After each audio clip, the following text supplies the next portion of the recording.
May mga pagkakamali tayo na minsan ay hirap tayong itama dahil na rin sa kagustuhan natin na gawin yon. Pero palagi nating isipin ang pwedeng maging resulta ng mga maling ginagawa natin. Ang kaparusahan kasi ay hindi basta kaagad na dumarating sa buhay natin. Ang sabi nga nila ay masarap gawin ang bawal, pero hanggang kailan ba tayo dapat na magpakasarap kung kapahamakan naman ang naghihintay sa atin sa bandang huli?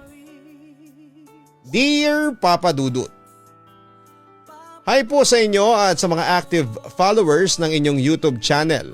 Itago nyo na lamang po ako sa pangalang Aliana, 27 years old at nagtatrabaho sa isang pribadong kumpanya dito sa Valenzuela. Matagal nyo na rin po akong tagapakinig at halos lahat na yata ng inyong mga uploaded stories ay napakinggan ko na.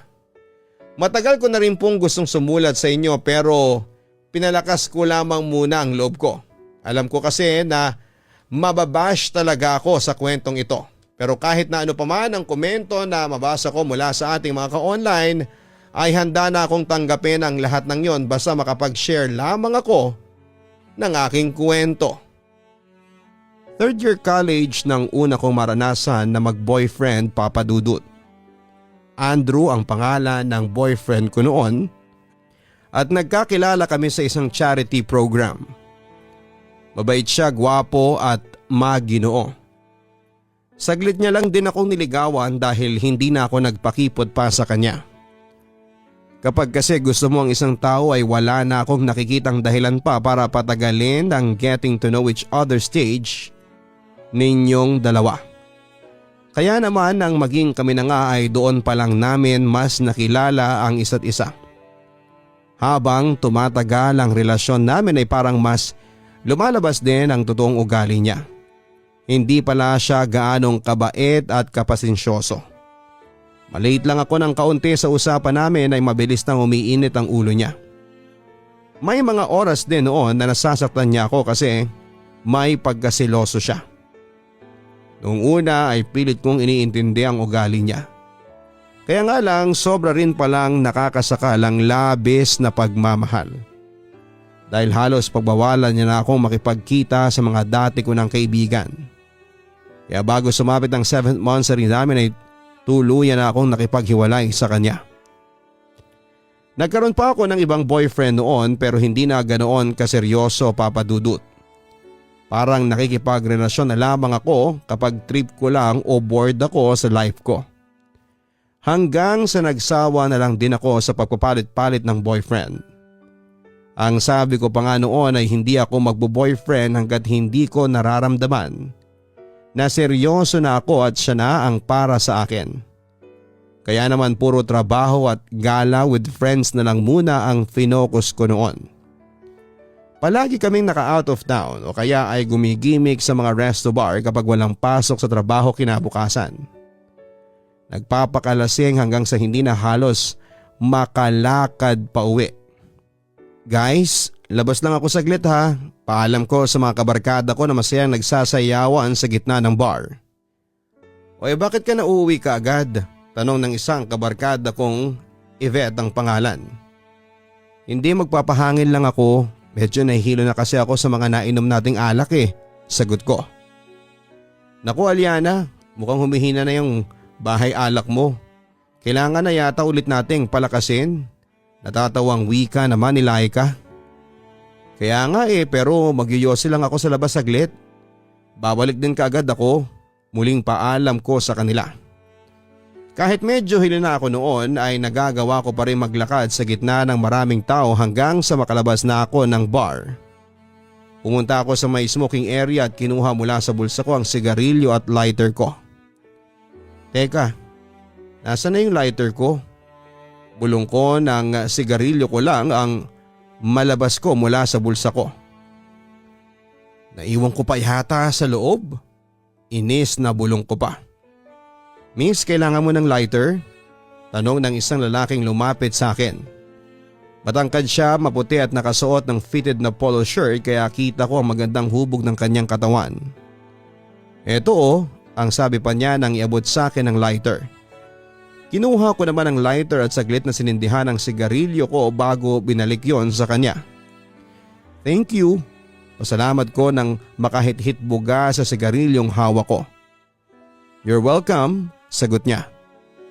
Ibinaling ko sa iba ang tingin ko habang siya naman ay nanatili malapit sa kinakatayuan ko.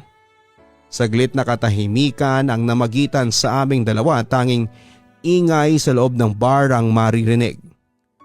Nagpapakiramdaman kami hanggang sa muli siyang nagsalita at pinakilala ang sarili niya. "I'm Tristan," wika niya. Ngumiti ako bago muling humithit buga ng hawak kong sigarilyo. "I'm Aliana," sagot ko naman. Hindi natapos ang pagpapalitan ng pangalan sa gabi namin ni Tristan. Niyaya ko pa siya sa loob ng bar at ipinakilala sa mga kaibigan ko. Siyempre tinukso naman kaagad nila ako at sinabi na lumabas daw ulit ako saglit. May boylet na raw kaagad akong kasama.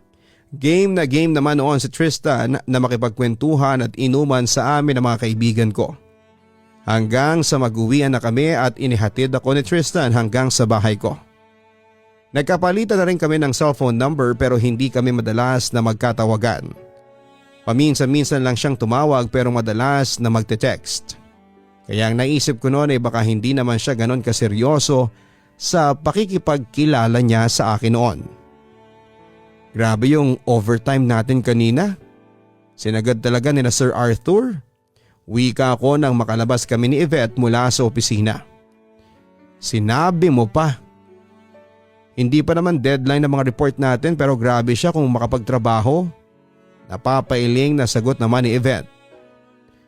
"Hay, sana mag-Friday na para makagimik na ulit tayo," ang sabi ko pa. Tuwing Biyernes lang kasi kami gumigimik dahil pwede naming sagarin ang energy namin at kumbaga ay pwede kaming magpakalasing hanggang sa umaga. "Hi Aliana." "Ay kabayo," sambit ko dahil sa pagbate ng isang lalaking bigla na lamang lumapit sa amin. "Kabayo ka agad? Hindi ba pwedeng gwapong engkanto muna?" Nakangiting wika ni Tristan na bigla na lamang sumulpot. "Tristan? Anong ginagawa mo dito?" Gulat at medyo nagtatakang tanong ko sa kanya. "Yayain sana kitang mag-dinner kung okay lang sa'yo," sagot ni Tristan. "Nako Tristan, sorry pagod kasi ang si Aliana kaya hindi siya pwede ngayon. Mabuti pa kung…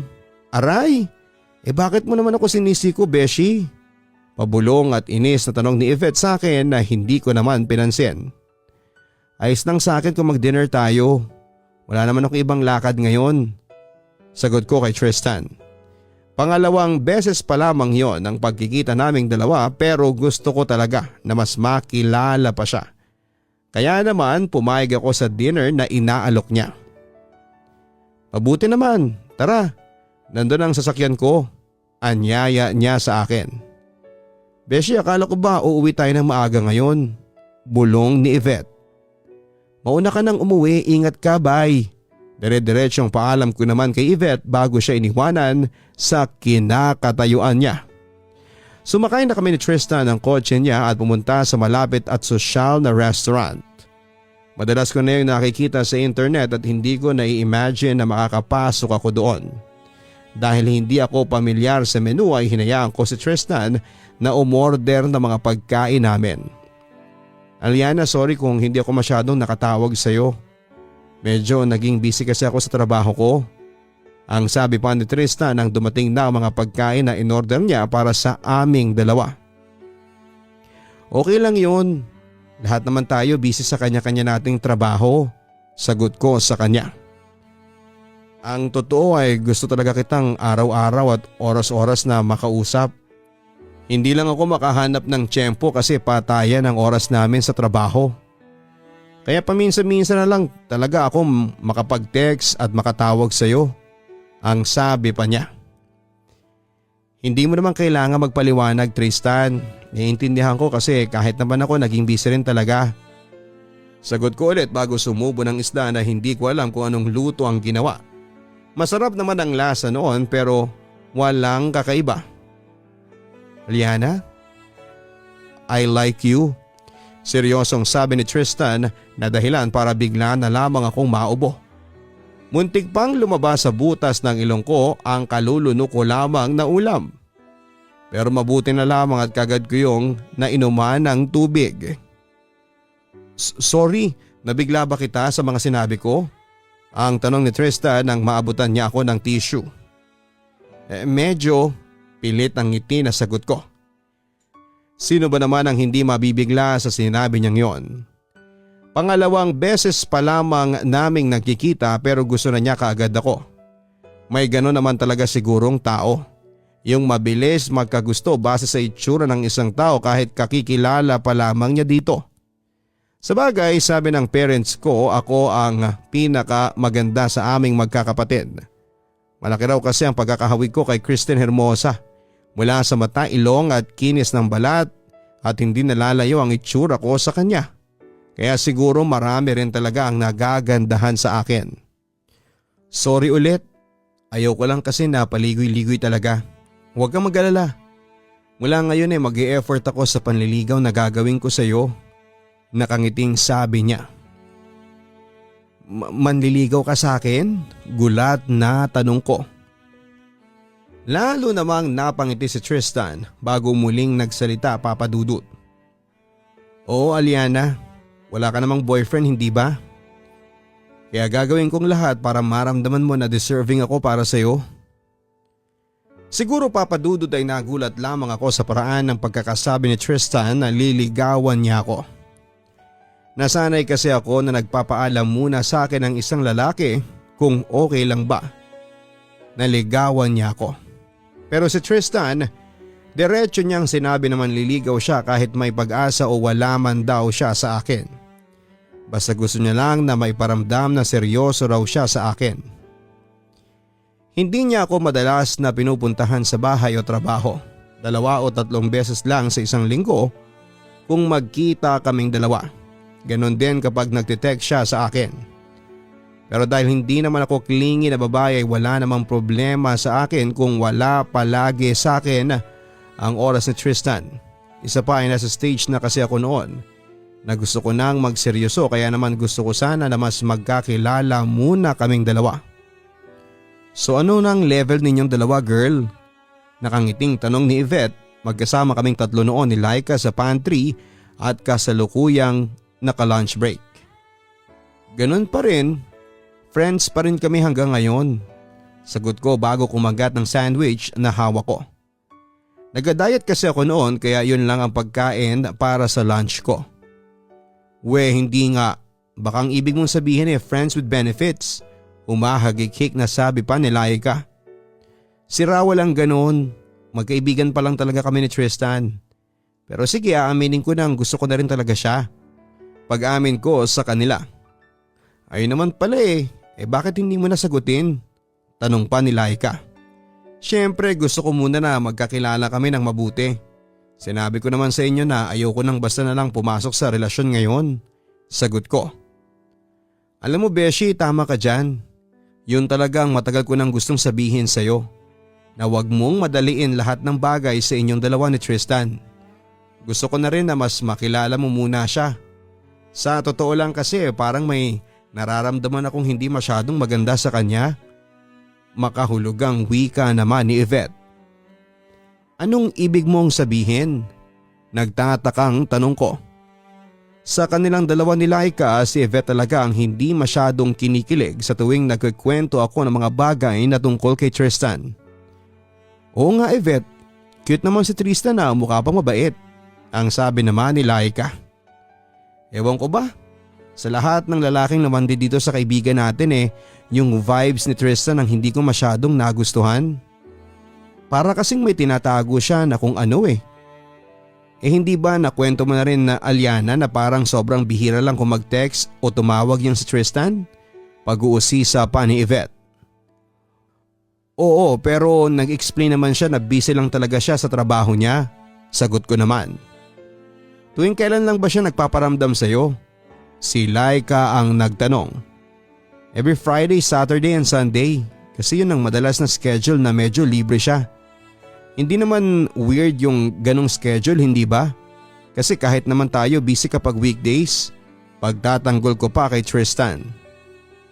May mga oras na nawiwirduhan din ako sa paraan ng pakikipag-communicate niya sa akin. Kasi madalas na kapag ako ang tumatawag sa kanya ay hindi ko nakokontak ang cellphone number niya. At kapag tumatawag na siya sa akin ay ine-explain niya na nakapatay daw madalas ang cellphone niya para hindi maabala ang trabaho niya. Naging okay naman ako sa ganong klase ng setup ng pag-uusap namin ni Tristan. Kahit bilang talagang mga araw na nagkikita kami sa isang linggo. At pagkalipas nga ng 3 buwan ng pagdadate namin ay tuluyang ko na siyang sinagot. Pakiramdam ko noon ay kilala ko na rin siya kahit papaano. Kahit madalas na by schedule lang ang pagkikita namin ay naging masaya naman. Naging masaya ako sa relasyon naming dalawa habang tumatagal. Happy 3rd monthsary Han. Masayang bati ko kay Tristan habang hawak ang isang maliit na regalo. Nax, salamat, may regalo ka pa talaga. Nakangiting wika niya bago binuksan ang regalo na inabot ko. Wow, ang ganda naman ng relo na to Han. Ang sabi niya nang mabuksan na ang regalo. Nagustuhan mo ba? Tanong ko. Oo naman, mukhang mamahalin eh. Sagot niya. Ano ka ba, wag mong isipin ang presyo ng mga regalo ko sa iyo. Ang mahalaga naman ay maramdaman mo kung gaano ka ka-espesyal sa buhay ko. Ang sabi ko sa kanya bago ko siya ginawaran ng mapusok na halik sa mga labi niya. Nasa isang motel kami noon para mag-celebrate ng 3rd monthsary. Hindi yun ang unang beses na may nangyari sa amin pero gusto ko na bawat monthsary namin ay palaging espesyal ang mainit naming sandali. Kaya nga nagsuot pa ako noon ng sexy na underwear na binili ko sa online. At sigurado ako na lalong mag-iinit si Tristan sa oras na mahubad ko na ang damit ko. Aliana, sandali. Huwag ka munang maghubad. Pigil ni Tristan nang akma ko nang bubuksan ang mga botones ng blouse ko. Eh bakit? Gusto mong kumain muna tayo bago magpainit para may energy ka? Nanunuksong tanong ko. Hindi, pero may gusto kasi sana akong sabihin sa'yo. Wika niya. Ano yun at bigla kang sumeryoso dyan? Nakangiti pero nagtatakang tanong ko. Nahihirapan na akong magsinungalin. Aliana, lalo na ngayon na mahal na kita. Wika niya na parang nahihirapan sa gusto niyang sabihin. Nagsimula na akong kabahan kahit na hindi ko pa man alam kung ano talaga ang mga sasabihin niya. Para kasing hindi ko talaga nagugustuhan ang sasabihin niya. Kaya napatulala na lamang ako sa kanya at naghintay, Papa Dudut. Aliana, I'm a married man. Mahina pero malinaw na wika niya. Ano? Kasal ka na? Naluluha at hindi makapaniwalang tanong ko. Oo. And I'm sorry kung nagsinungaling at tinago ko to sa'yo. Sorry kung nasaktan kita ngayon pero gusto kong malaman mo na hindi ko na pinatapos ang sinasabi niya noon dahil kaagad ko siyang sinampal. Grabe ka, Tristan. Minahal kita ng totoo pero ginawa mo lang akong kabit at pampalipas oras mo. Naiiyak sumbat ko sa kanya. Hindi ko naman ginusto na mangyari to eh. Pero maniwala ka sa akin na hindi kita ginawang pampalipas oras lang. Minahal kita ng totoo, Aliana. Naluluhang wika niya. Tumayo na ako noon at kinuha ko ang bag ko pero kaagad siyang sumunod sa akin at yumakap mula sa likuran ko. Aliana, please. Maniwala ka naman sa akin. Ikaw na talaga ang mahal ko. Umiiyak na wika pa ni Tristan. Pero ayoko maging isang kabit lang, Tristan. Ayokong maging pangalawa lang sa buhay ng lalaking mahal ko. Giit ko sa kanya. Nagbitaw ng buntong hininga si Tristan bago siya naglakad patungo sa harapan ko. Hinawakan niya ang magkabila kong pisngi bago muling nagsalita.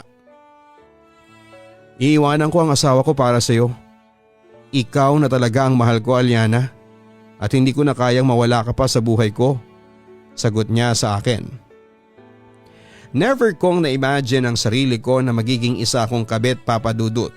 Galit na galit pa nga ako sa mga ganong klase ng babae. Yung mga taong naninira ng relasyon ng pamilya. Pero mahirap pala talaga kapag nasa ganong sitwasyon ka na.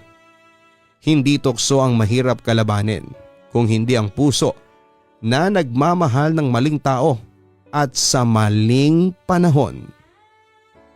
Papa Dudut, alam kong mali pero pinagpatuloy ko ang relasyon namin ni Tristan.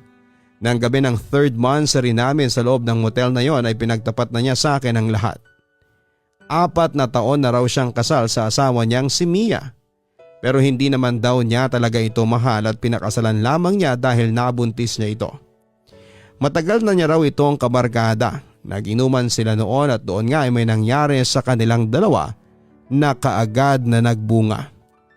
Balak niya namang sustentuhan ang bata pero hindi ang pakasalan si Mia. Pero weirdo raw ang pamilya ni Mia at may isang beses na tinutukan siya ng baril ng lolo nito. Kaya naman napilitan siyang pakasalan si Mia. Mula noon ay hindi na naging masaya ang buhay niya lalo na nang makunan si Mia sa 5 buwan ng pagbubuntis nito. Para sa kanya ay wala nang dahilan pa para manatili silang kasal pero hindi niya magawang makipaghiwalay dahil sa pagbabanta ni Mia na papatayin ang sarili sa oras na makipaghiwalay si Tristan. Naawa ako kay Tristan noon dahil nararamdaman ko na gusto na talaga niyang kumawala sa relasyon nilang dalawa. Kaya nang tuluyan ang bumalik ang pagmamahal ko para sa kanya kahit alam ko na maling-mali talaga yon. Doon niya na rin sinabi sa akin na kaya hindi siya madalas na nagte-text o tumatawag dahil minsan ay chinecheck ni Mia ang cellphone niya. May extra SIM card lamang daw siya na ginagamit para hindi nito mabasa ang mga text message namin para sa isa't isa. Kaya naman mas naiintindihan ko na noon kung bakit ganon siya makipag-communicate sa akin. At para hindi kami mahuli ay hindi ko na rin siya masyadong tinetext at naghihintay na lamang ako palagi ng tawag mula sa kanya. Hindi pala talaga madali ang maging isang kabit, Papa Dudut, kasi palagi lang nakaschedule ang pagkikita naming dalawa. Tapos gusto niya pa na sa mga tagong lugar kami nagde-date. Kaya madalas na nagmumotel na lamang kami para walang ibang makakita sa amin. Kailan mo balak hiwalayan ang asawa mo? Tanong ko habang nakayakap ang hubad kong katawan sa hubad ding katawan ni Tristan. Mainit nga ang mga balat naming magkadikit. Pero dahil malamig sa loob ng kwarto kung nasaan kami, ay may kumot pa rin na bumabalot sa aming katawan. Tsumitsyempo lang ako pero malapit ko na siyang kausapin tungkol dyan. Wika naman niya habang hinahaplos ang balikat ko. Baka naman pinapaasa mo lang ako. Ngayon pa lang ay sabihin mo na sa akin. Malungkot na wika ko. Hindi ka pa rin ba naniniwala na ikaw ang mahal ko? Tanong niya. Mahirap paniwalaan kasi hanggang ngayon, pangalawa pa rin lang ako sa buhay mo. Malungkot pa na sagot ko. 5 buwan na ang aming maling relasyon at hindi pa rin naalis sa akin ang takot na baka sa huli ay hindi rin naman ako ang piliin ni Tristan. Hi, sorry Han kung nahihirapan ka na sa sitwasyon nating dalawa ngayon. Alam ko na mahirap talagang paniwalaan pero ikaw talaga ang mahal ko. Kung nauna nga lang kitang nakilala noon kay Mia, baka matagal na tayong kasal at marami na rin tayong anak, ang sabi pa ni Tristan. Huwag mo na nga munang isipin yun.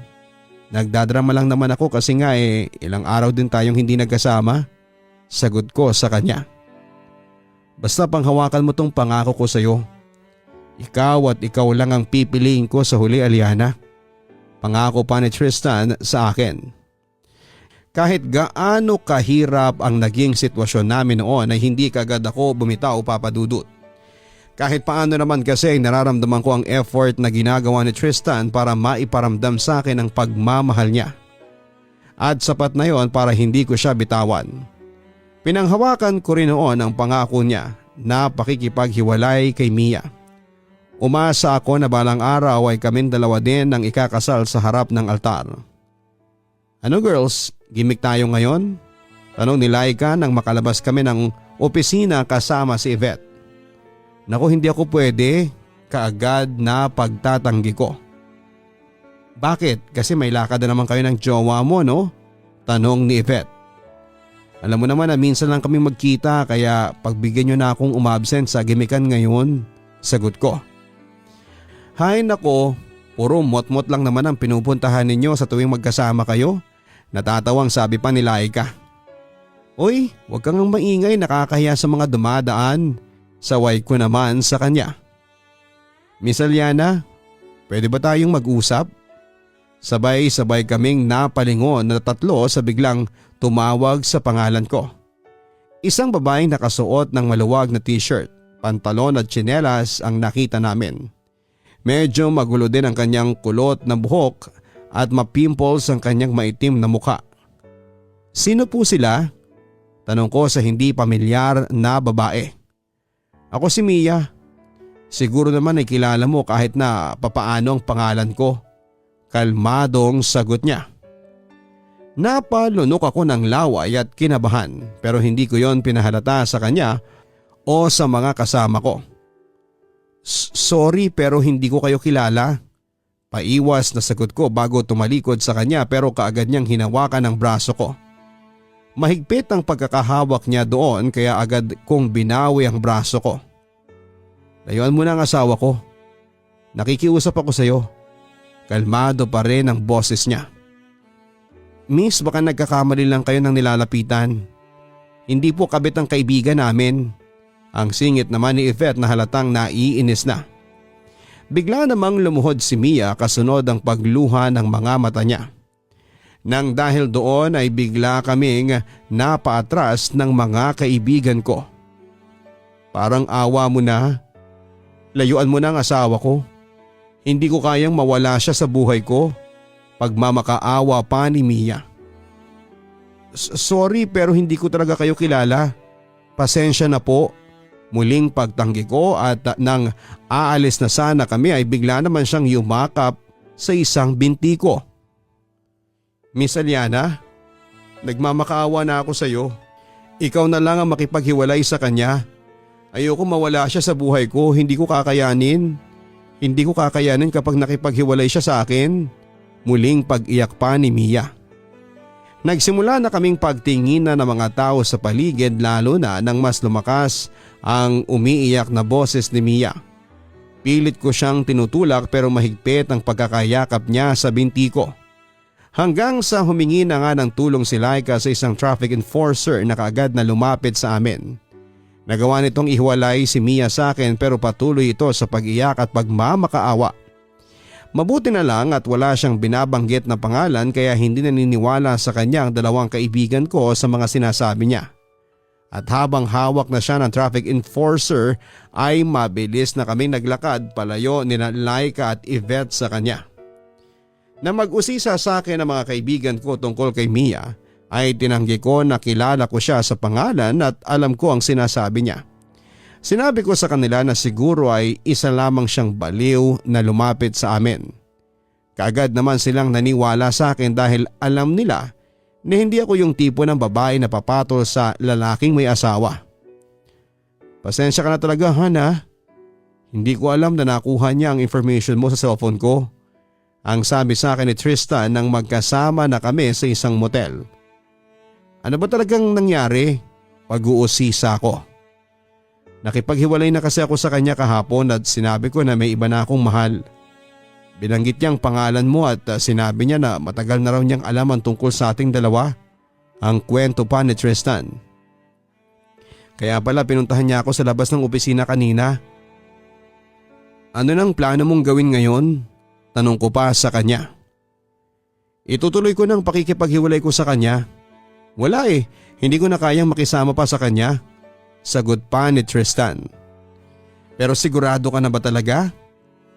Sa totoo lang Tristan nung kinausap ako ni Mia kanina, naawa ako sa kanya. Lalo na nang lumod na siya sa harapan ko at niyakap ang binti ko. Mabuti na lang talaga at may dumating na traffic enforcer dahil hindi ko alam kung paano ko siya paaalisin. Pagkukwento ko pa sa kanya. Hayaan mo kapag nagkasama ulit kami. Lilinawin ko na talaga sa kanya na hindi na ulit kami magkakaayos pa. Tugon ni Tristan sa akin. Nang makauwi ako noon sa bahay namin papadudot ay muli kong naalala ang itsura ni Mia. Siya yung tipo ng housewife na literal na naloo siyang nasa bahay kahit walang anak na inaalagaan. Para bang hindi man lang siya marunong maglagay ng pulbos sa kanyang mukha o kaya ay konting cologne sa kanyang katawan. Kaya hindi ko rin maiwasan na mag-guilty dahil sa mga nangyari. Sa kabilang banda ay hindi ko rin naman kayang bitawan si Tristan dahil lang sa awang nararamdaman ko na yon. Lalo na nga tuluyan na niya itong iniwanan para sa akin. Gusto mo ba na magkape muna tayo bago kita ihatid sa bahay ninyo? Tanong ni Tristan.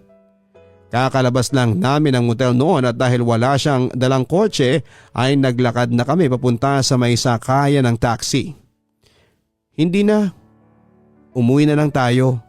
Napagod kasi ako dun sa ginawa natin kanina. Nakangiting sagot ko. Walang yakang babae ka? Sigaw ni Mia na biglang sumugod sa amin. Bago pa siya napigilan ni Tristan ay malakas na niyang nahablot ang buhok ko at hindi kaagad yon binitawan. Aray ko, bitawan mo ang buhok ko. Pagpupumiglas ko. Papatayin kitang kabit ka. Papatayin kitang babae ka. Pagmumura pa ni Mia, isang sampalang ibinigay niya sa akin habang hawak ng isang kamay niya ang buhok ko. Mia, ano ba? Bitawan mo si Aliana. Sigaw ni Tristan. Ilang saglit pa bago niya nagawang ihiwalay ang kamay ni Mia mula sa buhok ko. Malakas niya itong naitulak at sumubsob ang mukha nito sa semento at nagdugo. Pero kaagad ding tumayo si Mia at humarap sa amin. Sinabi ko na sa'yo na ayoko na sa'yo, hindi ba? Sinabi ko nang tapos na tayo. Bakit ba ang tigas na mukha mo, Mia? Sigaw ni Tristan sa kanya. Ano bang nagawa kong kasalanan sa'yo, Tristan? Minahal naman kita ng totoo. Sinunod ko ang lahat ng gusto mo pero saan pa ba ako nagkulang bilang asawa sa'yo? Hagulhol ni Mia. Hindi na nga kita mahal. Ano bang mahirap intindihin doon? Matigas na sagot ni Tristan sa kanya. Nasa may likuran niya ako at hawak niya ng mahigpit ang kamay ko. Ikaw ang may kasalanan kung bakit kami nagkasira ng asawa ko. Turo sa akin ni Mia habang nanlilisik ang kanyang mga mata. Wala akong kasalanan sa iyo, Mia. Hindi ko kasalanan kung ako ang pinili ni Tristan kasi losyang ka na. Sagot ko naman sa kanya. Sobrang sakit ng ulo ko noon dahil sa pagkakasabunot niya kaya hindi na ako nakapagpigil na pagsalitaan siya ng masama. Nakikiusap ako sa iyo. Lumuhod at nagmakaawa pa nga ako sa iyo. Pero anong ginawa mo? Sinira mo pa rin ang relasyon namin ng asawa ko. Umiiyak sa galit na wika pa ni Mia. Tumigil ka na, Mia. Ito ang tandaan mo. Kahit na ano pang gawin mong pagbabanta sa akin o sa amin ni Aliana, hindi na kami magkakahiwalay pa. At mas lalong hindi na ako babalik pa sa iyo. Sigaw naman ni Tristan sa kanya. Eto rin ang tandaan ninyong dalawa. Isinusumpa ko sa ngalan ng Diablo na kahit kailan hindi kayo magiging masaya. Sigaw naman ni Mia. Marami pang sinigaw noon si Mia, mga nakakakilabot na salita. Pero hinila na ako ni Tristan paalis sa lugar na yon at hindi na rin naman ito sumunod pa sa amin. 2 linggo nang nakakalipas mula na mangyari ang gulo na yon. Nabalitaan ko na lamang mula sa boyfriend ko na tuluyan ng tinapos ni Mia ang sariling buhay niya. Nagbigti raw ito sa tinutuluyan nilang apartment. Grabe ang pagka-guilty ko talaga noon, Papa Dudut. Kinitil ni Mia ang sarili niyang buhay dahil sa relasyon namin ng asawa niyang si Tristan. Pero dahil palaging pinaparamdam ni Tristan na wala akong kasalanan, kung bakit yon ginawa ni Mia sa sarili niya ay pilit ko na lamang na kinalimutan ang lahat at nag-move on kami pareho sa pagkamatay ng asawa niya. Mabuti na lang din talaga at walang nakakaalam sa side ko na may asawa na si Tristan, kaya walang naging gulo para sa akin. Mabilis na lumipas ang 1 taon hanggang sa magsama na kami sa isang bahay ni Tristan. Nagpaplano na rin kaming magpakasal at may nasimula ng ipon sa bangko. Han, eto ang gamot mo, inumin mo na. Ang sabi ko nang makalapit ako sa kama kung saan ay nakahiga si Tristan. Inalalayan ko pa siyang bumangon dahil nag-aapoy na siya ng lagnat noon at nangihina rin ang kanyang katawan. Salamat Han, Ang wika ni Tristan nang makainom na ng gamot niya. Pangalawang araw nang mataas ang lagnat mo. Dapat siguro ay magpa-check up ka na. Suhestyon ko sa kanya. Ayos lang ako. Napagod lang talaga ako sa trabaho kaya eto nasagad din ang energy ng katawan ko. Sagot pa ni Tristan. Kung bakit naman kasi panay ang overtime mo sa trabaho? Ayan tuloy. Binabawian ka na ng katawan mo ngayon. May pag-aalalang sermon ko sa kanya. Ganon talaga kasi gusto ko nang matuloy ang kasal natin sa susunod na taon kaya pinag-iipunan ko talaga yun. Sagot naman niya.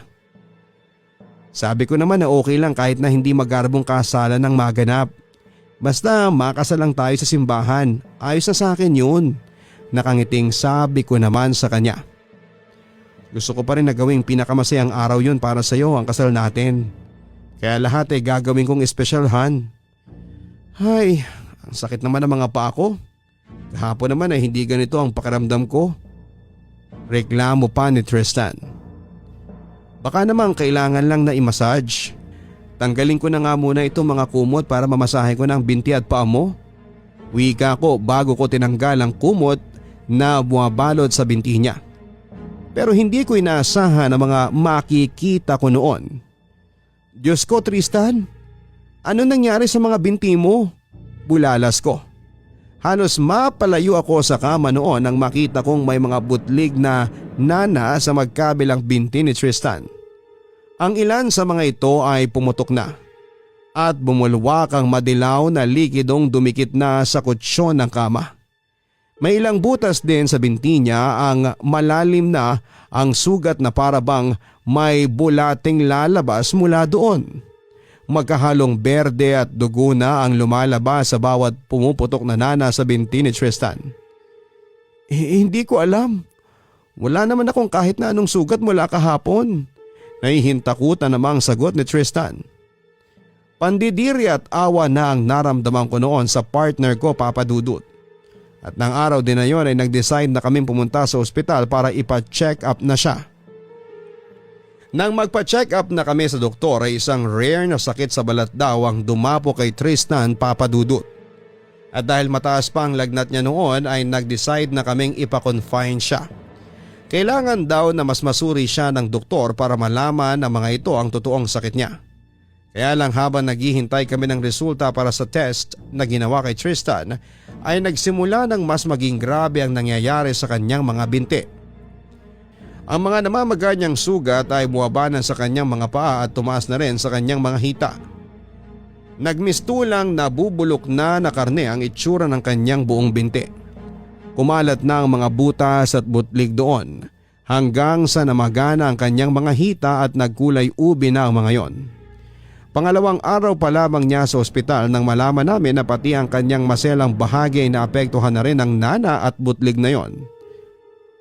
Buong paligid daw nito ay tinubuan ng sugat pati na ang kanyang mga singit. Ang mas malala pa doon, Papa Dudut, ay nagsimula na siyang umihi ng magkahalong kulay berdeng likido at dugo. Mas rin lalo siyang nangihina sa bawat paglipas ng araw. Dahil sa mga sugat na umaakyat na sa kanyang bewang hanggang buong katawan na niya. Pati ang balat ng kanyang mga braso ay nagkukulay ubi na rin habang ang mga butlig naman ay naglalabas ng malapot na likidong kulay berde at dugo. Lumaki na rin noon ang hospital bills namin lalo na ang mga gamot na kailangan naming bilhin. Humingi na rin ng sorry sa akin noon si Tristan dahil naubos na raw sa kanya ang ipon naming dalawa. Nagsorry din siya kasi alam niya raw na nagiging pabigat na siya sa buhay ko. Pero sinabi ko naman sa kanya na hindi siya kailanman naging pabigat sa akin at naniniwala ako na gagaling din siya. Alam mo Han, isa ka sa mga pinakamagandang nangyari sa buhay ko. Medyo naiiyak na wika ni Tristan. Hawak ko ang sugatan niyang kamay at wala akong pakialam kahit pa namamasa na yon dahil sa kakaputok lang na mga nana. Ako rin naman Han eh. Ikaw ang unang lalaki nagparamdam sa akin na gusto ko nang lumagay sa tahimik na buhay. Kaya magpagaling ka ha. Hindi pwedeng hindi matuloy ang kasal natin sa susunod na taon.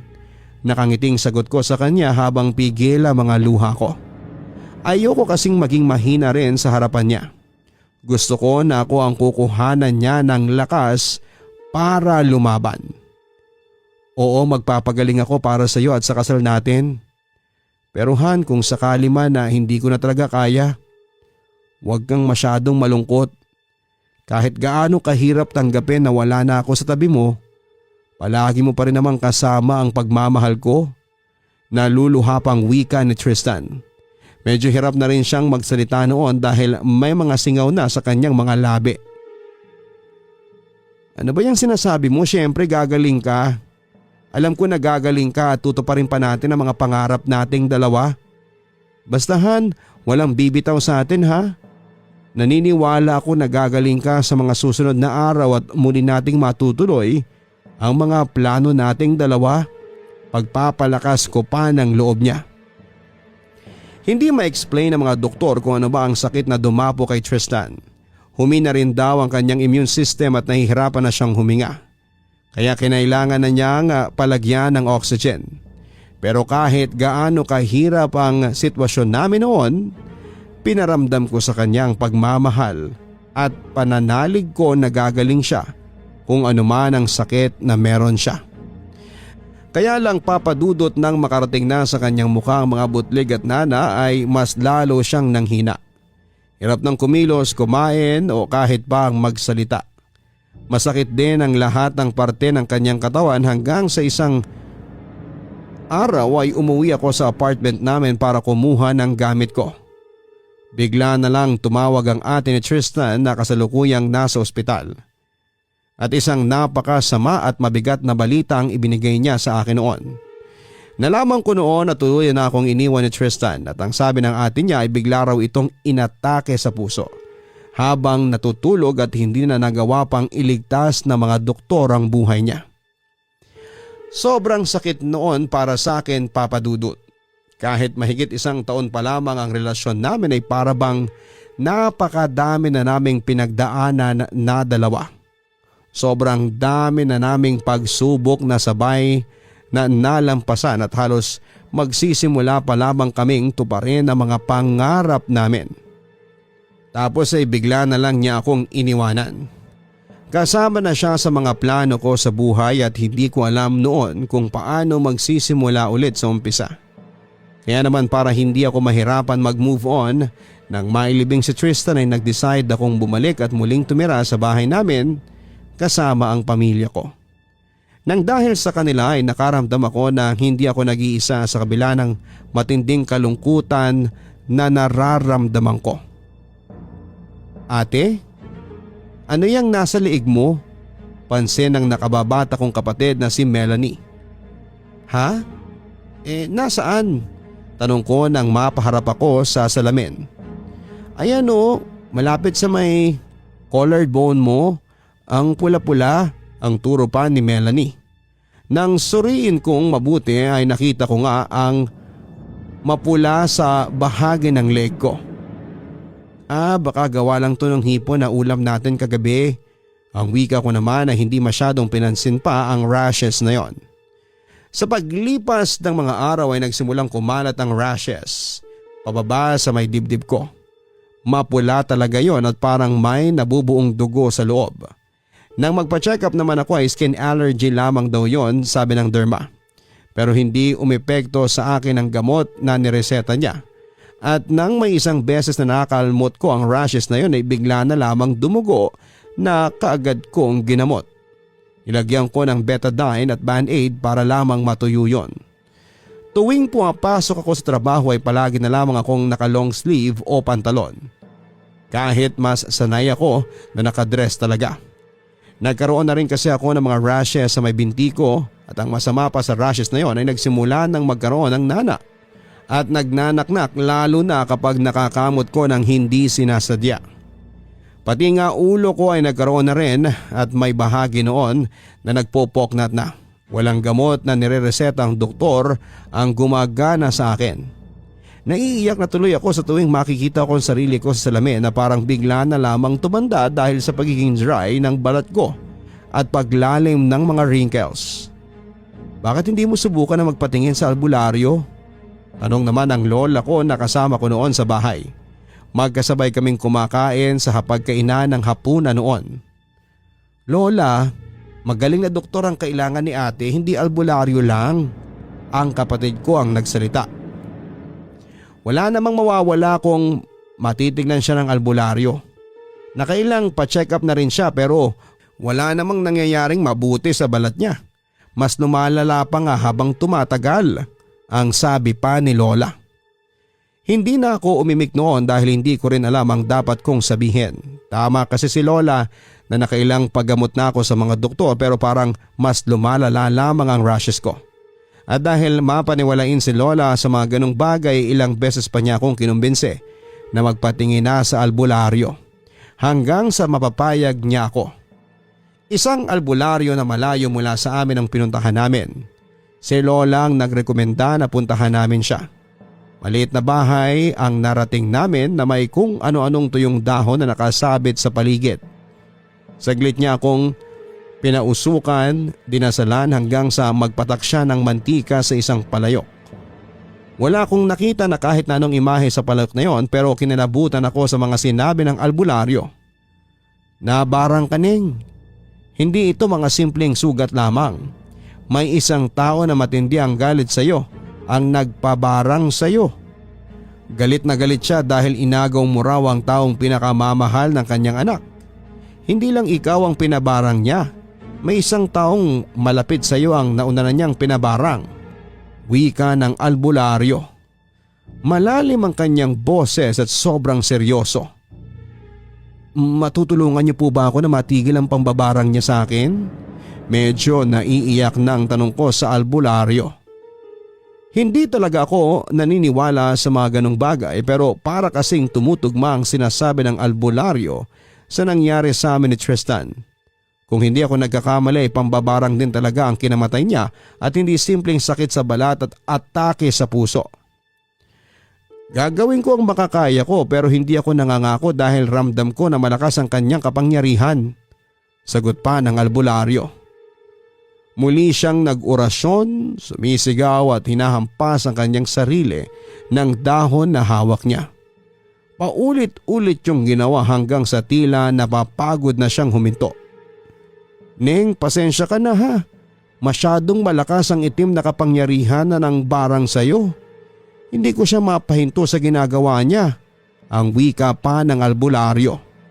Nakiusap ako sa kanya na subukan ulit na patigilin ang mambabarang pero ayaw niya pa raw na mamatay.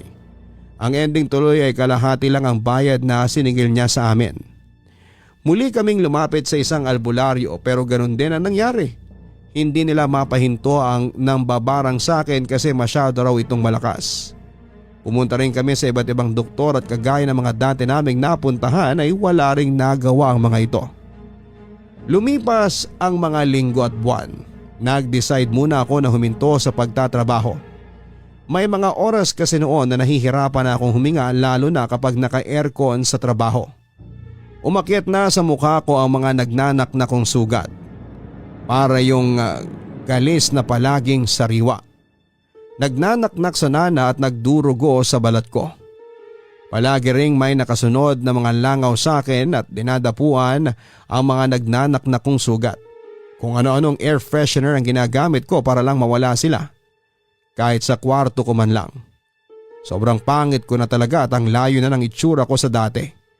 Pumayat din kasi ako at lumalim ang eye bags ko. Hindi ko na nga matignan ng matagal ang mukha ko kapag nakaharap ako ng salamin.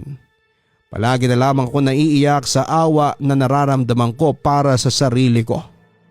Walang nagawa ang mga doktor para pagalingin ako at walang nagawa ang mga albularyo para patigilin ang nambabarang sa akin. Palagi lang tuloy akong nasa kwarto at pakiramdam ko noon ay naghihintay na lamang ako ng kamatayan ko. Hindi ka lalabas para manood ng parada? Tanong ni mama nang pumasok siya sa kwarto para dalhan ako ng pagkain. Hindi na po, sagot ko naman. Ilang araw ka na nagkukulong dito sa kwarto mo.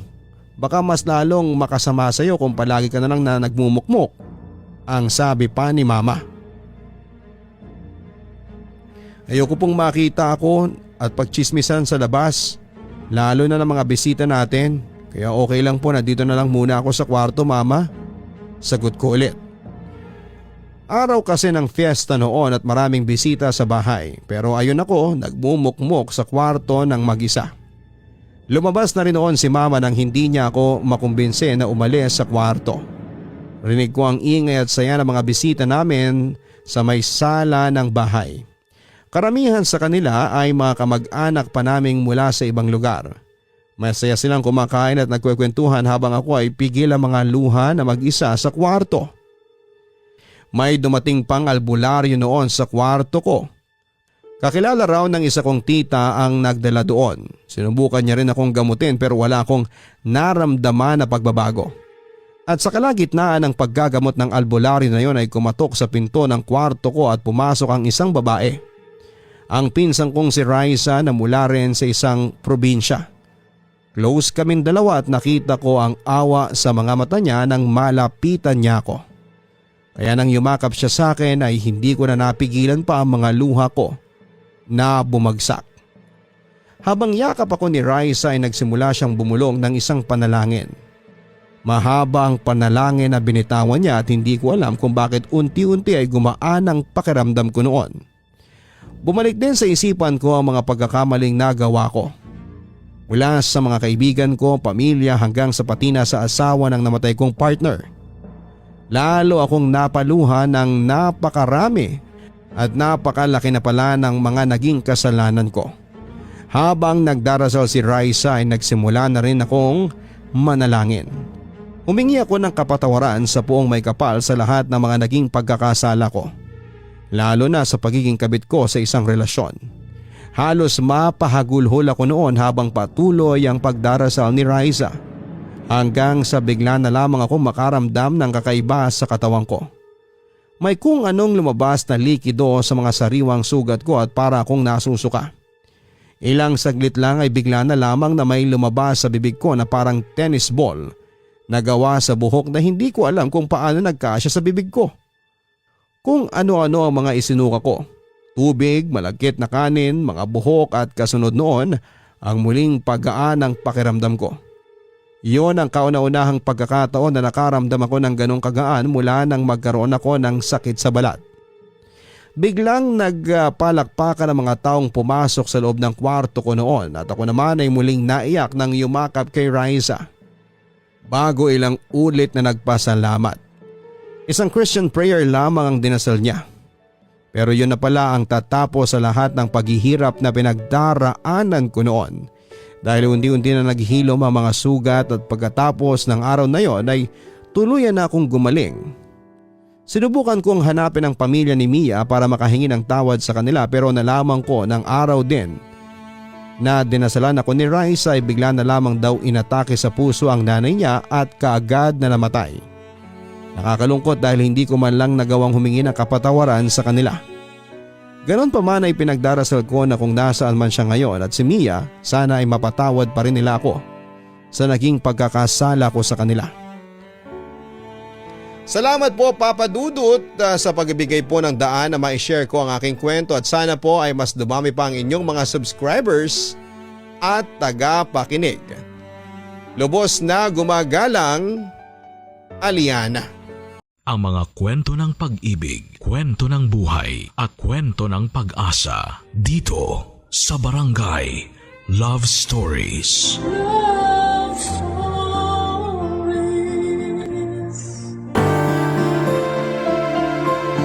May mga latay sa katawan na mula sa mga sugat ng nakaraan na hinding-hindi maghihilom gaano man kahabang panahon ang magdaan. At sa mga sandali na hindi natin inaakala ay magbabalik sa atin ang mga masasakit na alaala. Ikaw kabarangay, meron ka bang masakit na nakaraan? Dear Papa Dudut, hello po, kumusta kayong lahat? Gusto ko lang samantalahin ang pagkakataon na ito para magpasalamat sa inyong programa na Barangay Love Stories. Marami kasi akong napakinggan dito na mga kwento mula sa mga kabarangay natin na kinapulutan ko ng aral at inspirasyon sa buhay. Kaya Kaya nga nasabi ko na lamang sa sarili ko na gusto ko ring magpadala ng storya at magbaka sakali na maitampok ninyo sa radyo. Pero bago po ako magpatuloy sa pagkikwento ay gusto ko munang magpakilala sa inyo. Ako nga pala si Carlos, 30 years old at taga Pasig City. Nagtatrabaho ako sa isang BPO company bilang isang agent. Sa edad kong ito ay wala pa akong sariling pamilya bagaman meron akong girlfriend, si Sandra, at plano na naming magpakasal sa susunod na taon. Ngunit hindi istorya ng pag-iibigan namin ang napili kong isalaysay, kundi ang karanasan ko noong kabataan ko sa kamay ng aking nanay, Amanda.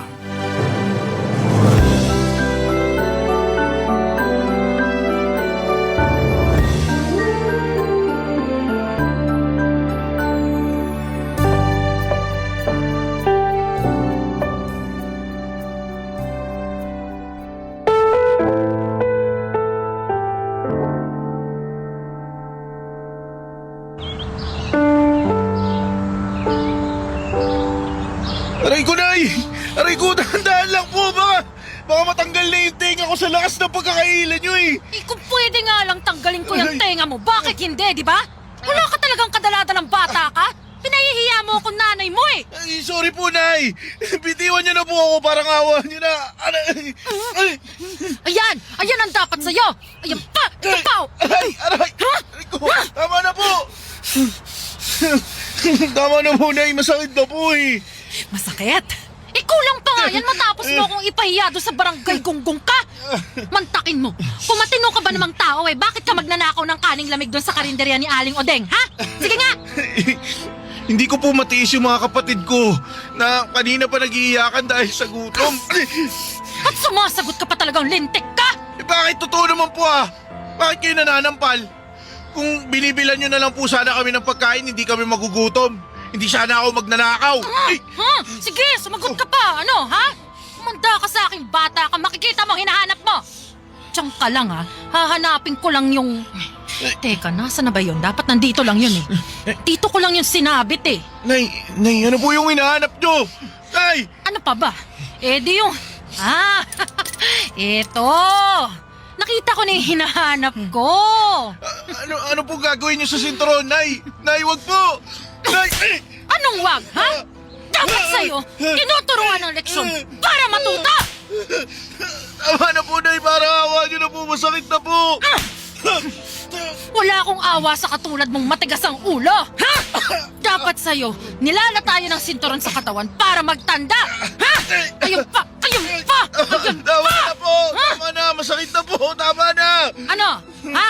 Sasagot ka pa ba ng pabalang sa akin? Hindi na po, Nay. Dapat lang yan dahil makakatikim ka ng husto sa akin. Ayaw ko sa lahat yung sinusumbatan ako na para bang hindi mo na yung kausap mo, ha? Ayus-ayusin mo, Carlos. Dahil kaya kitang patayin sa palo. Nagkakaintindihan ba tayo? Sagot! Opo, Nay. Puisit na bata to. Napahiya ako. Tumigil ka na dyan! Kalalaki mong tao! Napakaiyakin mo!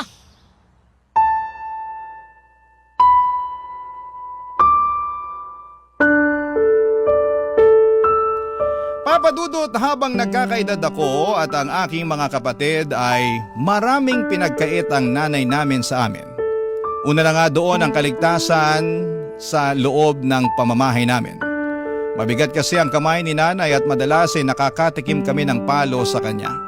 At ang paborito niyang ipampalo simula pa lamang noong maliliit kami ay sinturon. Walang araw na hindi ako nalalatayan ni nanay kaya naman punong-puno ng peklat mula sa sugat na dulot ng hampas at palo niya ang aking katawan. Dahil din sa kahirapan ay wala kaming sapat na makain kaya kinailangan kong kumayod sa pagtatrabaho para may pambili ng bigas at kakaunting ulam. Kung may sobra, pinambabaon ko yon sa eskwelahan. Pumasok ako bilang kargador sa palengke kapalit ng maliit na kita na madalas kulang na kulang para sa pamilya namin. Wala na kasi kaming tatay, iniwan na kami nito matapos mambabae. Si nanay naman ay mabisyo at hindi responsable. Kaya nga bilang panganay papadudot ay lalo akong nagsumikap. Tumayo akong magulang sa 2 ko pang nakababatang kapatid na babae.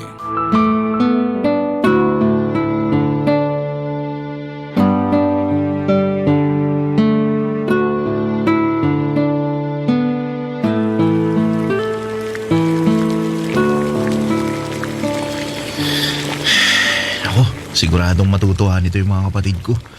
Si paborito nila tong niluto ko. Apritadang manok. Buti na lang, binayaran na ako ni Aling Osang kanina. Nakabili ako ng ulam. Ay, tara ba? Ano ba yun? Puntahan ko na nga muna.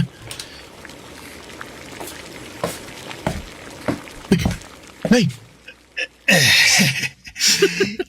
Ano ba yan, Narciso? Ang lampa mo naman. Ay, di kaya. Buti pa tulungan na kita. Huwag kasi ang sahigang halikan mo. Nandito naman ako. Mamaya ka sa akin. Nay, sino po yung kasama ninyo?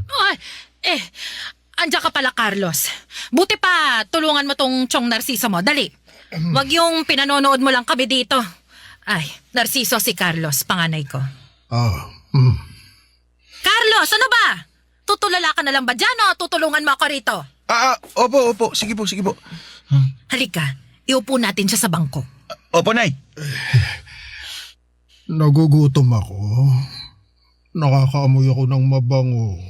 Ha? Ay, oo nga, no? May niluluto ka ba, Carlos? Meron po. Buti naman dahil gutom na raw ang tiyong mo. Pero para po kasi sa mga At kailan kita tinuruan maging maramot, Aber? Parang pagkain lang pinagdadamot mo pa. Hala, sige, pumunta ka doon sa kusina at ipaghain mo kami ng tiyong mo. Nay! Huwag mo akong simangutan ng ganyan, tatamaan ka sa akin.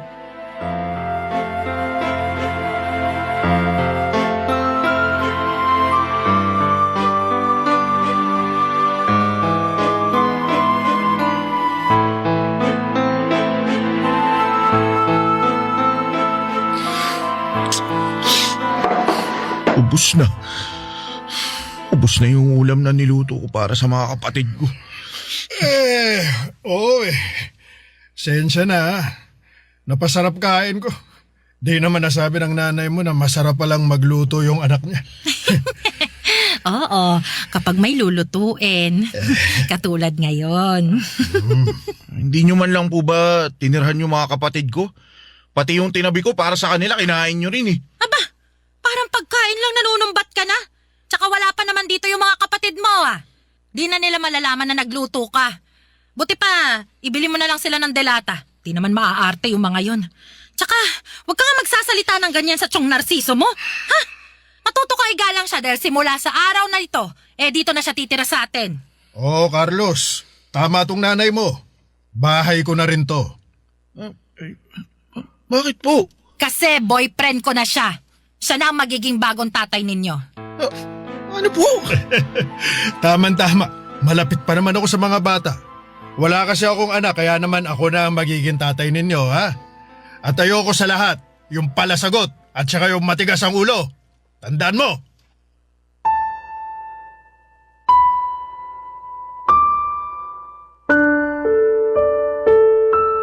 Papadudot, masama ang loob ko sa nanay namin dahil hindi niya ginagampanan ng maayos ang pagiging magulang.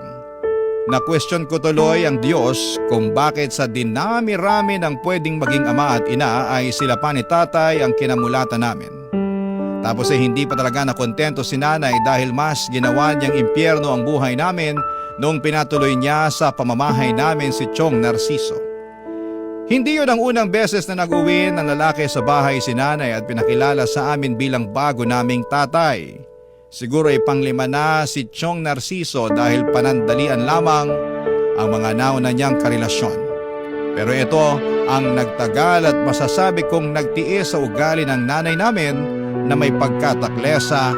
Sa kabilang banda ay may pagkakapareho rin naman sila ng ugali at gawi. Tulad nga ng pagiging sugarol at pag-inom ng alak. Sobrang lungkot mga kapuso ng naging buhay namin. Bagay na nilalabanan ko.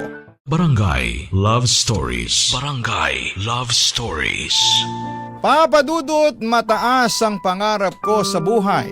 Sa katunayan ay gusto kong kumuha ng medisina. Pero alam kong suntok sa buwan ang pangarap kong yon, lalo na sa estado ng pamumuhay namin.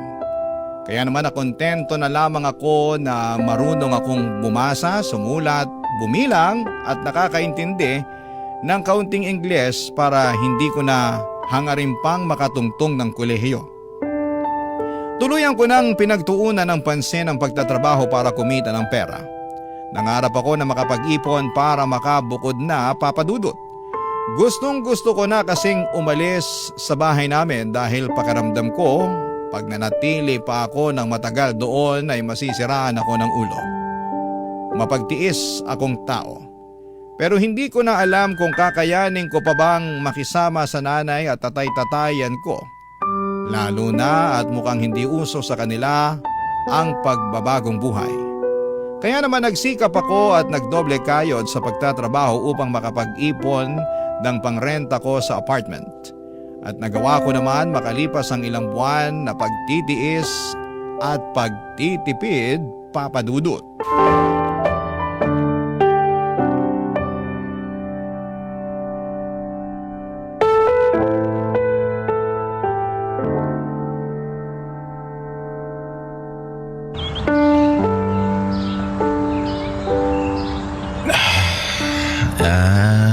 Nay, magpapaalam po sana ako. Ano yon? Bubukod na po sana ako ng tirahan. Ano ka mo? Bakit? Ayaw mo na ba rito sa bahay natin? Gusto ko po gusto ko pong maranasang mamuhay mag-isa kaya alis na po ako. Oh, saan ka naman pupunta? Magre-renta po ako ng apartment. Kabaliwan. Magrerenta ka meron naman tayong bahay. Hindi nga lang simentado at may konting mga butas sa bubong. Isama mo na rin yung medyo mainit pagtanghali kasi walang kisame pero wala ka namang binabayaran buwan-buwan. Tapos bigla mong gustong umalis at magrenta na lang. Sira ulo ka ba? Ay nako, naghahanap lang yata ng pagkakagastusan niya anak mo eh. Aba mo ka maraming pera. Hindi po, hindi. Bakit ka nga kasi aalis para magrenta? Siguro ayaw mo nang makita ang pagmumukha namin ng nanay mo, ano? Aminin mo na lang kasi, Carlos. Totoo ba yon, Carlos? O baka naman, ayaw mo nang mahingan, kaya gusto mo na lang umalis. Ay, nako. Ayan naman ang hindi pwede. Kailangan mo pa rin magbigay, ha? Kahit hindi ka na nakatira dito sa bahay, Carlos. Bakit po may pinagkakakitaan naman po kayo ni Chong. Ayan, diba? Sinasabi ko na nga be. Gusto lang tumakas sa responsibilidad niyan. Yang anak mong yan, Amanda, nako. Ay, nako. Lintik ka talagang bata ka. Kung ano-anong naiisip mong gawin. Ay, kahit kailan sakit ka talaga sa ulo ko. Manong pumirmi ka rito sa bahay natin at maghanap buhay na lang para may pangambag ka. Kita mong di sapat yung pinagkakakitaan namin ng Chong mo. Pa-extra-extra lang siya sa construction, di ba? Ikaw lang ang inaasahan namin na makakapagbigay ng regular. Tapos plano mo pa kaming takasan. Hindi naman po sa ganon. Anong hindi sa ganon? Sinasabi mo lang kanina na may pinagkakakitaan naman kami. Sabihin mong hindi, sasampalin ko yung bunganga mo. Sobra naman kayo magsalita sa akin, ay. Buong buhay ko tumulong ako sa pamilya natin sa abot ng mga kaya ko. Kahit nga maliit pa ako eh. Mas ako na nga yung nagtatrabaho para may pambili tayo ng pagkain tapos kayo. Kung hindi nakatunga nga lang dito sa bayo kaya nakikipagchismisan sa mga kapitbahay, nandun kayo sa sugalan. Ay ko!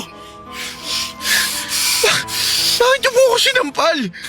Sa tingin mo, bakit? Namumuro na yung bibig mo, lumalaki kang bastos at palasagot. Amanda, gusto mo bang ako nang umupak dito sa anak mo, ha? Ayoko sa lahat yung bastos at palasagot na akala mo kung sino eh. Sige, Narciso. Turuan mo ng leksyon niyang batang yan para maalala niya kung ano lang siya sa pamamahay na to. Tama. Matagal nang hindi nakakasuntok tong mga kamao ko eh.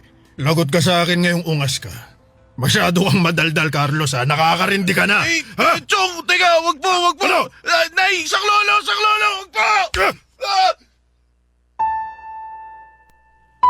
Papa Dudut, ilang suntok at tadyak din ang inabot ko kay Chong Narciso bago niya ako tinigilan. Dinuraan din niya ako at ininsulto. Kung ano-anong pangit at masasakit na salita ang sinabi niya sa akin dahilan para magtanim ako ng matinding galit sa kanya.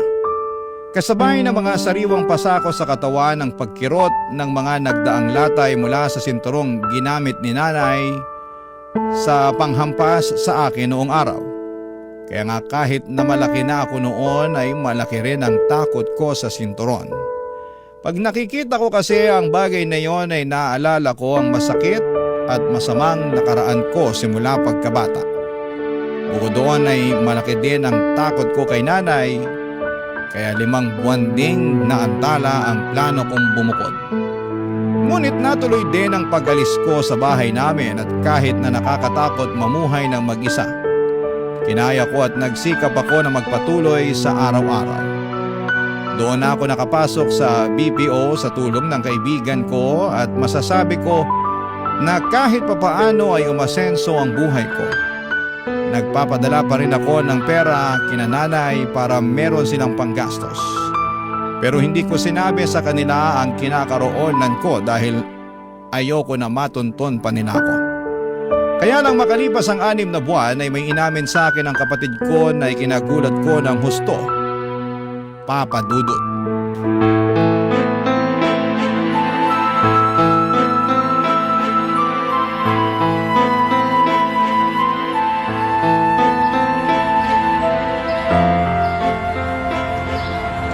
Nasaan na yung Narciso na yun? Ilabas niyo yung tao yun, ay! Asa na? Ano? Ano bang? Ha? Maghunos dili ka nga, Carlos! Bakit ka ba nagwawala? Tinanong niyo pa talaga kung bakit? Sa bagay, wala kayong alam o baka naman alam ninyo kung bakit pero wala lang kayong pakialam. Ano ba kasi yon? Asa na yung lalaking yun? Ilabas niyo siya, nay! Wala rito si Narciso. Umalis siya. Ilang araw na rin. Hindi pa siya umuuwi. Ewan ko nga kung bakit eh. Ano bang kailangan mo sa kanya, ha? Bakit mo siya hinahanap? Malaki yung atraso sa akin ng taong yun. Ano nga ang ginawa sa'yo ni Narciso? Sa akin wala, pero sa kapatid ko meron. Pero dahil wala kakayahan yung kapatid ko na pagbayarin ang hinayupak na yun, ako na lang ang gagawa nun para sa kanya. Ha? Ano bang sinasabi mo? Bakit hindi mo na lang ako diretsuhin? Pinagsamantalahan na kinakasama niyong yun yung kapatid ko, nay. Ano ka mo? Huwag niyo sabihin hindi niyo alam yun. Hindi ko talaga alam. Wala namang sinasabi yung kapatid mo sa akin, kaya... Eh paano magsasabi yun sa inyo? Eh kulang na nga lang kalimutan nyo ng mga anak nyo kami. Sa sobra-sobrang pagmamahal nyo dun sa lalaking yun. Diba? Diba mas kinakampihan nyo pa siya kaysa sa amin? Huwag nyo sabihin hindi. Ako mismo naranasan ko noon nung nandito pa ako. Alam nyo kasalanan nyo kasi talaga to eh. Ano? Bakit ko naman to naging kasalanan? Kasi kayo yung nagpatuloy sa lalaking yun dito sa pamamahay natin. Mas inunan yung lumande kaysa magpakananay sa mga anak nyo. Sumusobra ka na sa mga pinagsasabi mo sa akin, ha? O bakit? Ako pa talaga yung sumusobra eh. Kumusta naman kaya kayo? Hoy, ako pa rin ang nanay mo, ha? Kaya wala kang karapatang bastusin ako ng ganyan. At kayo, may karapatan na pabayaan kami simula pagkabata. Hindi dapat ganun yung nanay, di ba? Sa pagkakaalam ko, ang nanay dapat responsable, mapagmahal at gagawin ang lahat, maprotektahan lang ang anak niya. Pero hindi. Kabaliktaran kayo lahat ng mga magaganda at mabubuting katangian na sinabi ko. Yung inyo kasi, pangit at masama. Kaya kasalanan nyo kung bakit napahamak yung kapatid ko eh. Humanda kayo kasi papakulong ko rin kayo. Bakit kasama ako? Carlos naman, huwag mo namang gawin yun. Nanay mo pa rin ako eh. Parang awa mo na, Carlos. Maawa ka naman sa akin. Ayoko mabulok sa bilangguan. Ano maawa? Eh kayo nga hindi kayo naawa sa amin noon kaya bahala kayo sa buhay nyo. Carlos naman, huwag mong gawin sa akin to. Nanay mo pa rin naman ako. Nanay ka nga namin pero kahit kailan hindi ka naman nagpakananay sa amin. Eh ano pang saysay na kilalanin ka naming nanay? Sige nga. Wala, di ba? Wala! Papa Dudut, galit na galit ako sa nanay ko dahil pakiramdam ko ay hinayaan lamang niya na mapahamak ang kapatid ko sa kamay ng kinakasama niya. Kaya naman sinisisi ko siya ng husto sa mga nangyari at kinamuhian pagkatapos. Bukod doon ay sinisisi ko rin ang sarili ko dahil mag-isa lamang akong tumakas noon sa poder ng nanay namin. Dapat ay sinama ko pala ang mga kapatid ko at hindi ko sila iniwan. Desidido na ako noong sampahan ng kaso ang tatay-tataya naming si Narciso, kaya lang bigla naman siyang inatake sa puso at tuluyang natulog sa kamatayan. Para sa akin, kulang pang kabayaran yon sa kanyang pagkakasala, kaya naman hindi ako tuluyang natahimik. Paulit-ulit kong hiniling na sana'y masunog sa impyerno ang kaluluwa niya. Abot langit ang galit ko sa taong lumapastangan sa kapatid ko. Hindi ko rin naman maihabla si nanay dahil naawa ako noong nakita ko siyang nagluluksa sa biglaang pagkamatay ng kinakasama niya. Pero andun pa rin yung matinding galit sa puso ko para sa sarili kong ina, Papa Dudut. Barangay Love Stories. Barangay Love Stories. Papa Dudut, nagdesisyon akong kuhanin sa poder ng nanay namin ang dalawa kong kapatid. Bagay na mariin niyang tinutulan noong una. Marami siyang sinabi at nagmakaawa siya na kesyo pag umalis kami ay maiiwan na lamang siyang mag-isa. Sinumbatan ko siya na wala naman siyang kwentang nanay at hindi naman niya kami kayang ipagtanggol laban sa ibang tao. Kaya nga naging bingi ako at hindi ko pinakinggan ang panambitin niya. Umalis kami ng mga kapatid ko sa poder niya at pinabayaan siya. Nangako ako sa mga kapatid ko na gagawin ko ang lahat upang mabuhay kami ng payapa. Makaraan nga ang 1 taon ay inamin sa akin ng pangalawa kong kapatid na nakausap niya ang nanay namin at gustong-gusto raw akong makita. Nung una ay nagalit pa ako sa kapatid ko dahil pinagbawalan ko na silang makipag-ugnayan ulit sa nanay namin. Pero pinaintindi nila ng bunso namin na kailangan kami ni nanay, Papa Dudut. Kaya nga kahit labag sa kalooban ko, pumayag akong bumalik sa dati naming tirahan at nadatnan ko doon ang nanay namin na may kargang sanggol, Papa Dudut.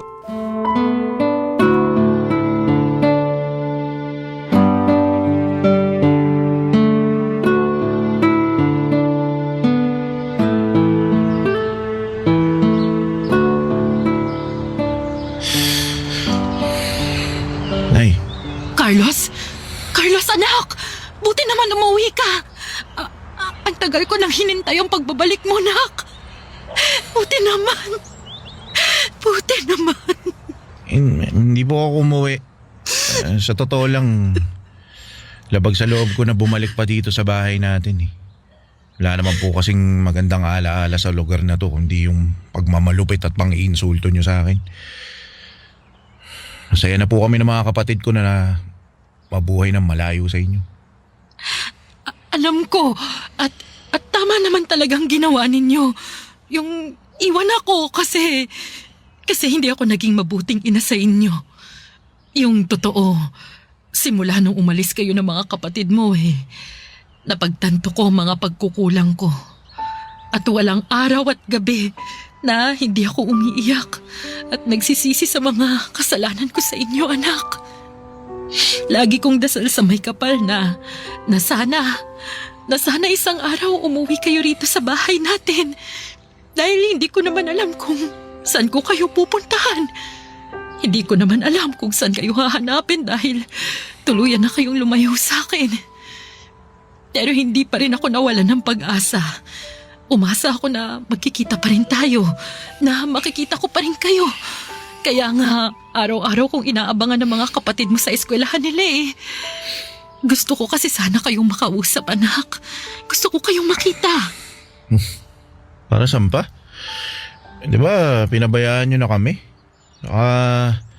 Noon pa man parang ayaw nyo na sa amin kasi pabigat lang kami sa inyo Tapos ngayon na umalis kami, nagpakalayo-layo. Tsaka nyo kami biglang gusto makita, mahanap. Para humingi ng kapatawaran. Nay, wala na ring saysay. Wala na, Nay. Alam ko naman yun pero gusto ko pa rin subukan. At saka nakakahiyaman pero nangangailangan din kasi ako ng tulong Wala naman akong malapitan. Wala akong mahingan. Galit na sa akin yung mga kapitbahay natin, anak Tapos, wala naman tayong kamag-anak dito sa malapit. Kung ako lang naman, kaya ko namang tiisin yung hirap, yung gutom, yung pag-iisa, kaya kong tiisin lahat yun. Pero kawawa yung anak ko eh. Kawawa yung kapatid ninyo. Kawawa yung anak nyo. Kapatid namin. Oo. Ang baby na to. Kapatid ninyo ang baby na to, Carlos. Nung namatay si Narciso, tsaka ako lang nalaman na nagdadalang tao pala ako. At nakuha nyo pa talagang magluwal ng bata sa mundo na papabayaan nyo lang naman din. Di ko naman ginusto ito eh. Ilang beses, Carlos. Ilang beses ko nga naisip na ipalaglag na lang tong kapatid ninyo eh. Kaya nga kinakain na ako ng konsensya. Tinatalaban pa pala kayo nun? Carlos naman. Alam ko na malaki ang pagkakasala at pagkukulang ko sa inyo ng mga kapatid mo. Lalo na sa'yo. Dahil pinakargo ko sa'yo noon ang responsibilidad ng pagiging isang magulang. Pero wala naman akong naalala na tinuruan kitang maging masama ah. Hindi rin naman likas sa'yo yun kaya nakikiusap ako. Kahit na para na lang sa kapatid mong to. Tulungan mo siya. Tulungan mo kami, nak. Parang awa mo na. Wala na talaga ako ibang malapitan eh. Ikaw na lang. Kaya sana wag mo namang ipagkait sa amin ang awa mo. Papadudot, akala ko ay tuluyan ang naging bato ang puso ko, ngunit hindi pa rin pala. At napatunayan ko yon noong nakaramdam pa rin ako ng habag sa nanay ko at sa sanggol na kapatid namin sa dati niyang kinakasama na si Chong Narciso. Naawa ko ng husto sa sitwasyon nila at kahit na ayoko na muling pabalikin siya sa buhay ko ay pansamantala kong kinalimutan ang mga kasalanan niya sa amin. Oo, kinupkup ko ang nanay at kapatid ko at pinatira sa nirerentahan naming apartment kung saan naninirahan din ang dalawa ko pang kapatid na babae. Nagsama-sama ulit kami at nakita ko naman ang pagbabago ng nanay ko. Pero hindi pa rin ako ganon kakomportable sa presensya niya. At kahit na ginagawa naman niya ang lahat para mapatunayan na nagbago na siya ay hindi pa rin mawala sa akin ang takot na baka anumang sandali ay maaari niya ulit kaming saktan. Mabilis na lumipas ang maraming taon at nagkaroon ng karamdaman ang nanay namin. Pagkatapos ay na-stroke pa siya, hindi lang isang beses kundi 2 ulit pa. Dahilan para maparalisado ang ibabang bahagi ng kanyang katawan, papadudot.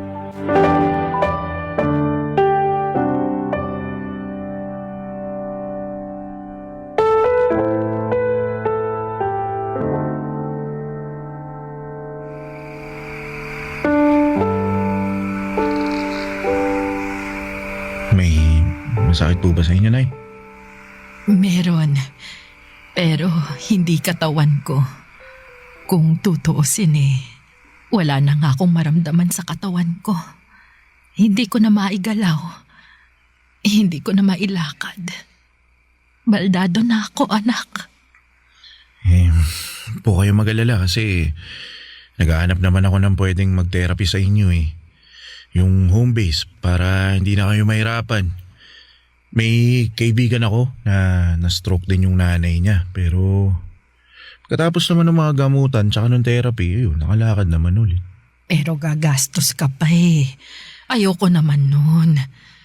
Nahihiya na nga ako sa'yo, anak. Pakiramdam ko, hindi ako karapat-dapat sa mga kabutihan mo kasi naging masama akong nanay sa'yo nung araw. Nakaraan na po yun, Nay. Tsaka sa ilang taon naman nating pagsasama rito sa bago nating tirahan sinubukan naman ninyong bumawi. Sinubukan yung maging mabuting nanay sa akin, sa mga kapatid ko.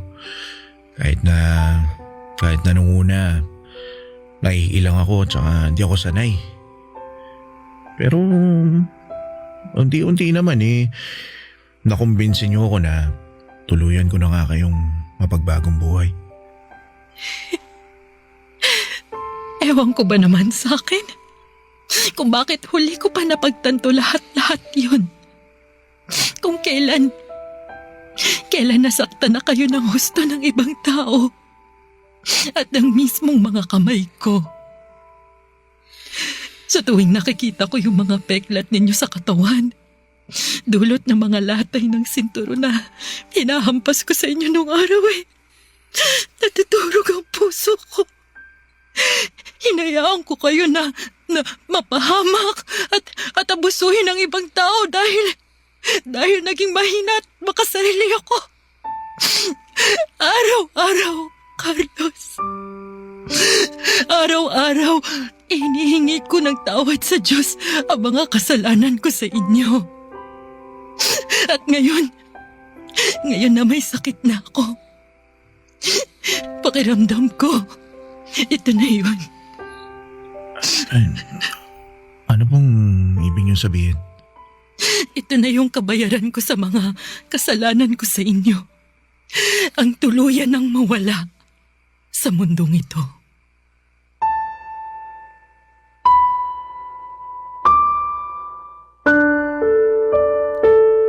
Papa Dudut, nagkaiyakan kami ni nanay matapos ng pag-uusap naming yon. At nung tumahan na kami ay nakumbinsi ko siya na kainin ang dala kong pagkain. Kung noong araw si nanay ang nagsusubo sa akin, pero nang mga panahong yon ay siya na ang sinusubuan ko. Nangako sa akin ang nanay na gagawin niya ang lahat para lumakas nang sa ganon ay patuloy siyang makabawi sa amin na mga anak niya. Kaya lang ditong 2025 lang ay tuluyan nang sumakabilang buhay ang nanay namin. Masakit, malungkot at kahit na may hindi kami pagkakaunawaan noong araw, ay masasabi ko na mahirap pa ring mamatayan ng magulang. Pero masaya naman kaming magkakapatid dahil kahit papaano naranasan at naramdaman namin ang pagmamahal ng isang ina. Isang ina na bumawi sa kanyang mga pagkukulang. Maraming salamat po, Papa Dudut, sakaling mapili po ninyong itampok sa programa ninyong Barangay Love Stories ang storya ng buhay namin. Naway kinapulutan po ito ng aral at inspirasyon ng mga kabarangay natin, lalong-lalo na po ang mga magulang. Hiling ko lang na tratuhin ninyo ng tama, mahinahon at may pagmamahal ang inyong mga anak. Gawin ninyong ligtas ang tahanang kalalakhan nila dahil yon ang magsisilbi nilang pahinga pag binalikan nila ang mga ala-ala ng nakaraan sa tuwing nakakaramdam sila ng kapaguran sa buhay na ito.